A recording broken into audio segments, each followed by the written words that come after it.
pesado aqui a apresentação que eu fiz, que eu recorri a vários recursos tecnológicos, né? Afinal de contas, a tecnologia vai para isso, né? Enfim, antes de mais nada, deixa eu me apresentar. Meu nome é Júlio César, eu sou professor na rede pública do estado de São Paulo, mas sou mais conhecido como Zorel, tá? Eu sou ativista punk desde 89, já toquei em diversas bandas em Sorocaba, São Paulo, dentro desse tempo, tive a oportunidade de 2 vezes em turnê com uma das bandas que eu tive para a Europa, para o Nordeste do Brasil, e conheci diversas realidades dessa questão do mundo underground. Eu estou colocando aqui o underground como instrumento antissocial, entre parênteses, porque eu acredito que, antes de mais nada, o underground tem que servir como uma base de resistência. Uma resistência a quê? Uma resistência, basicamente, à sociedade de consumo. Pode passar. Para tanto, eu utilizei 3 bibliografias para poder montar a minha fala, né? Uma delas é aqui, o Howard Zinn, Você Não Pode Ser Neutro num Trem em Movimento, Provos, Amsterdã e o Nascimento da Contracultura, de Mateo Guarnacha, e a Filosofia do Punk, Mais do que Barulho, por Craig O'Hara. Essas 3 bibliografias vão ser a base do que eu tenho para falar aqui para vocês, no que se tange, no que se fala a respeito de underground. Pode passar. Bom, o que é o underground, afinal de contas? Para poder falar de underground, antes de mais nada, eu tenho que falar de rock and roll. Se eu não falo de rock and roll, eu estou deixando um vácuo nisso, porque eu estou deixando a fusão da música e atitude em branco. Então, quer dizer, no momento que eu estou falando dessa questão da música, eu estou falando de uma característica que ela vai ser, desde o início, vai estar carregando consigo o signo da cultura maldita, né? Devido às suas raízes musicais estarem fincadas no blues. E, posteriormente, que vai dar origem ao rock and roll. Agora, por que especificamente o blues? Por que eu estou voltando de um contexto que popularmente é chamado rock and roll a partir dos anos 50 com Elvis Presley, que é o momento em que a cultura toma a cultura alternativa como uma cultura de consumo? Por que eu estou entrando nessa questão entre música e atitude? Simplesmente porque, quando eu falo de blues, eu estou falando de negros. E quando eu estou falando de negros, eu estou falando da questão social, política dos Estados Unidos, tá? Pode passar, cara. Então, nesse momento que eu estou falando dessa cultura, eu peguei 2 personagens que vão, do ponto de vista da leitura que eu fiz, criar o nascimento do rock and roll. Quem vão ser esses 2 personagens muito importantes nessa criação? Primeiro, Skip James, né? Ele vai ser um bluesman que ele vai surgir a partir dos anos 20, né? A primeira música que ele vai ter composta vai se chamar Illinois Blues, que vai falar a respeito da vida que ele tinha no Mississippi. E essa música vai ser composta em 1920. Sendo composta em 1920, é preciso lembrar o seguinte: o que acontecia nesse período no Mississippi, na história dos Estados Unidos? Nós tínhamos o movimento da Ku Klux Klan, extremamente forte, enraizado, onde perseguiam negros, assassinavam negros, onde pegavam essas pessoas simplesmente pelo fato de estarem lá e tentar banir da sociedade. Então, eu não consigo ver esse movimento sem ser um movimento underground. E mesmo quando eu falo da questão underground, eu não posso deixar de citar que a primeira vez que nós temos uma ideia do que é o underground, que a tradução em si significa subterrâneo, ela vai estar lá com os dadaístas na Europa, por causa da questão da Primeira Guerra Mundial, visto que, nesse período, todo o progresso que foi prometido com a industrialização, ele demonstra que ele se perdeu no meio de toda a brutalidade da guerra e de toda a ganância do capitalismo. Dessa maneira, esses movimentos eles vão ser pertinentes no sentido de transformar a arte em algo não somente como arte, mas como uma demonstração de modo de vida. Os dadaístas, assim como muitos outros movimentos que acabaram surgindo nesse momento, eles viviam essa forma de vida underground. Não é aquela coisa de tirar o visual ou qualquer coisa parecida para poder trabalhar e tinham vidas paralelas. Não existia isso. Era romper e romper, nem mais nem menos. Nesse momento, quando eu falo de Skip James, eu tenho que lembrar que ele foi gravar o primeiro disco dele em 1931. Com relação a esse período, nós vamos ter a questão da Grande Depressão dos Estados Unidos em 1929. Isso vai ocasionar com que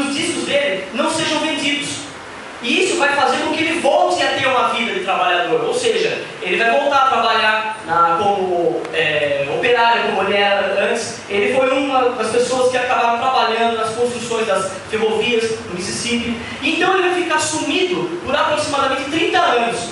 E ele vai ser redescoberto já praticamente à beira da morte, em 1964, para tocar no Newport Folk Festival. Então nesse momento ele vai retornar, 30 anos depois, em 1964, com a sua obra, e influenciando basicamente outros bluesmans, assim como também dando uma roupagem ao rock and roll, e dessa maneira ele vai demonstrar todo esse poder que essa música negra tinha, né? Essa foto era uma foto tirada justamente quando ele estava no festival, né?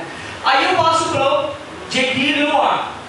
J.B. Lenoir não é nada mais, nada menos do que um blues, né, que vai introduzir a política dentro da música. Até então, o que os bluesmen falavam? Eles falavam da sua realidade, que não deixava de ser política. Ou seja, toda arte que não tem uma manifestação política, ela deixa de ser uma arte contestadora.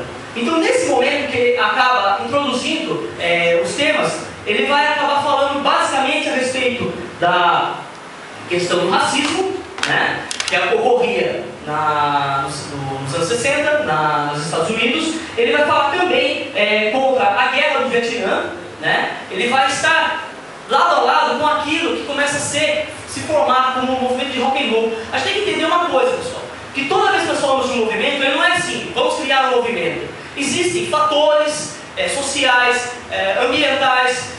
Ambientais, que eu falo, é o local onde eles estão vivendo, fatores econômicos que vão ocasionar a construção desses supostos movimentos que mais tarde eles vão acabar levando o nome. Então, naqueles momentos que eles estão produzindo essa cultura, eles estão tendo consciência de que nós vamos construir um movimento X. Ao contrário, esses nomes vão ser dados a posteriori, que é o que basicamente hoje nós temos como toda essa linhagem do rock. Se nós falamos de rock, nós temos, só para dar um exemplo, o Fábio, ele deu uma fala sobre a questão do heavy metal. Vocês viram como uma coisa abre. Quando nós estamos falando do rock, então ela vai abrir muito mais leques e muito mais interpretações, né? Então, nesse momento que nós temos essa visão, é importante termos que todos esses nomes dados eles acabam vindo posteriormente. Pode passar, cara.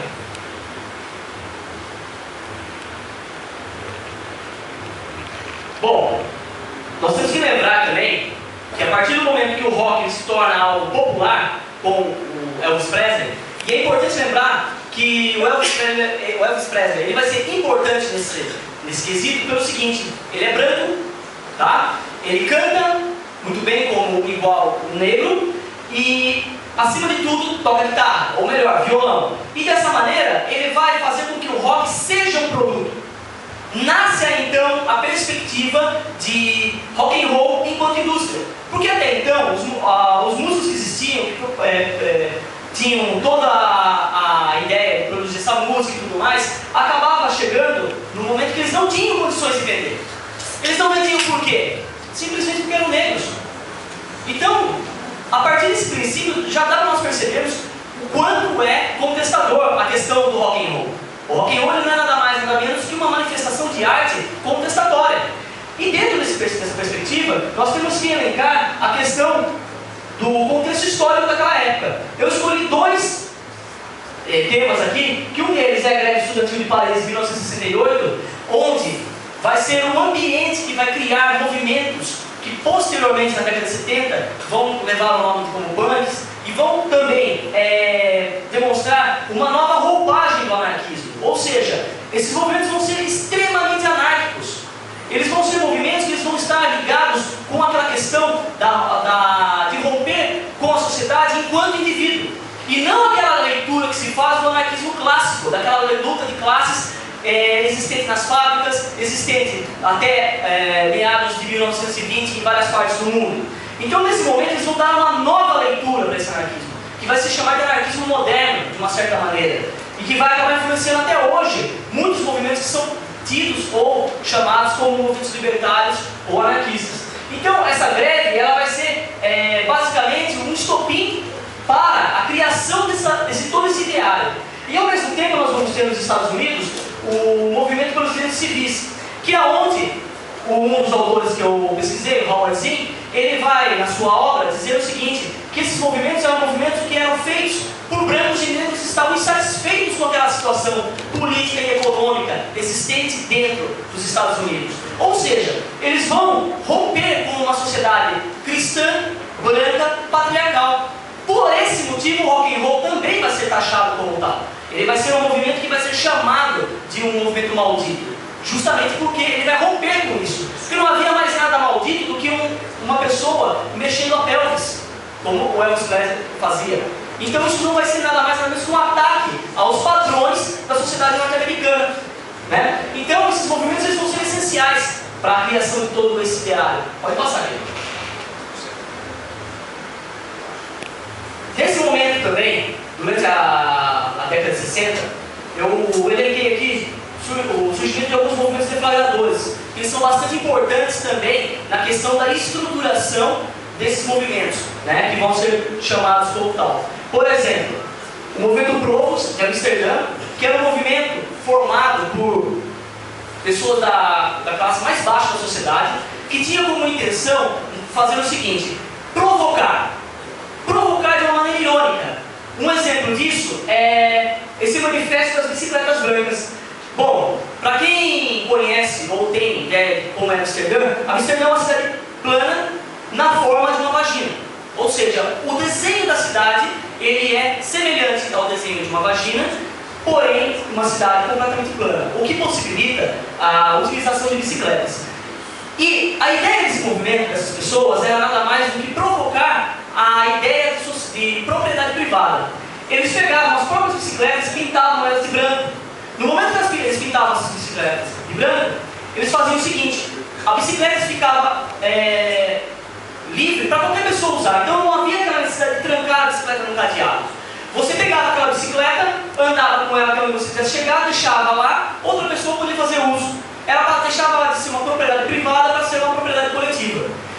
No momento que eles fazem isso, a própria polícia de Amsterdã não tolera esse tipo de atitude e começa a prender todas as bicicletas.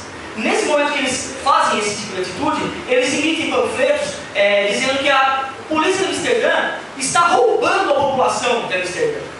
E não somente isso, eles começam a produzir jornais com nomes plagiados, ou seja, existiu o jornal The Telegraph, que eles utilizam o logotipo do jornal criando falsas manchetes e espalhando de maneira massiva. Ou seja, todos os lugares eles acabam distribuindo o jornal como se fosse o jornal antes dos jornaleiros receberem a edição do dia seguinte. E isso começa a deixar a sociedade de Amsterdã completamente irritada, porque começa a dizer assim: o nosso delegado de polícia de Amsterdã, a partir de hoje, vai doar o seu salário para os fumadores de maconha. É importante lembrar que a maconha, nesse momento, em Amsterdã, era tido como uma droga cultural. Tá? Se a gente está falando de Amsterdã, está falando dos anos 60, não dá para a gente deixar de falar também de drogas. Só que o contexto dessas drogas era um contexto extremamente vinculado nessa política. Não havia essa questão da dependência do que existe hoje, o narcotráfico ou coisas parecidas. Mas, nesse momento, eles vão criar essas manifestações única e exclusivamente para fazer com que a sociedade de Amsterdã percebesse o quão truculento era o governo e a polícia de Amsterdã. Depois, nos Estados Unidos, nesse mesmo período, nós vamos ter os Panteras Negras, que vai ser um movimento formado exclusivamente de negros que vai se armar contra a violência patrocinada pela polícia norte-americana. Dessa forma, eles vão criar subgrupos em várias partes dos Estados Unidos. Eles vão ter uma corrente de pensamento que vai diferenciar dos Provos. Os Provos eles vão ser praticamente anárquicos. Já no caso dos Panteras Negras, eles vão ser marxistas, porque eles acreditam que o poder tem que ser tomado pelas armas e pelo povo.